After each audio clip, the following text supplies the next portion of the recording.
This currently sit at 162.47, around 162.5. Not good. Over 162, which is what they defended over and over and over again. So they're going to have to do something to intervene here. Goldman Sachs came out and said that they think it's going to get to 165. Could they let it drift that far? Maybe. The only other thing that could happen that would slow this down would be the U.S. coming out and lowering interest rates first. But that would also cause a squeeze because U.S. Treasuries would no longer be paying as much. So that rotation might start to happen. If people felt like Japan was also going to raise at the next meeting, which people do, if we were to lower interest rates, people would start to, because markets are 6 month, forward facing. What people believe is going to happen in the next 6 months, they price in today.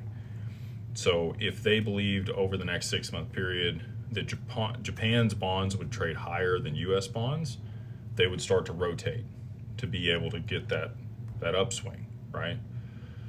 So that's the only wild card here that the U.S. could throw in this if we had an emergency meeting and we lowered interest rates.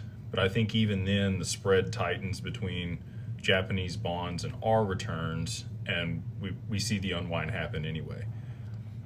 If they don't unwind, or if they don't raise rates in Japan, their currency is going to continue to depreciate. They're going to move into hyperinflation, which will look great on their stock market, but the cost of living for people there is going to be significantly more expensive.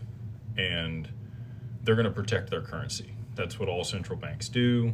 So they are going to have to raise interest rates at some point. Many of those at the Bank of Japan have already come out and said that they need to be around 2%. And they've projected that they will be methodical in that, raising 25 basis points at the next 4 meetings or the next 6 meetings, however you want to put it out there. If oil spikes like I think it's going to, they're going to be backed into a corner where they have to move. And then we get the full rollout of everything that I've been talking about. And a lot of people are saying, it's dead, it's a dead theory, this, that, or the other. I mean, I've been pretty on point with a lot of the calls that I've made. I'm not perfect. I have a good batting average. So I'm confident that the perfect storm does play out, that we do see significantly higher prices for XRP. That's probably a good time for my other disclaimer, which is none of this is financial advice.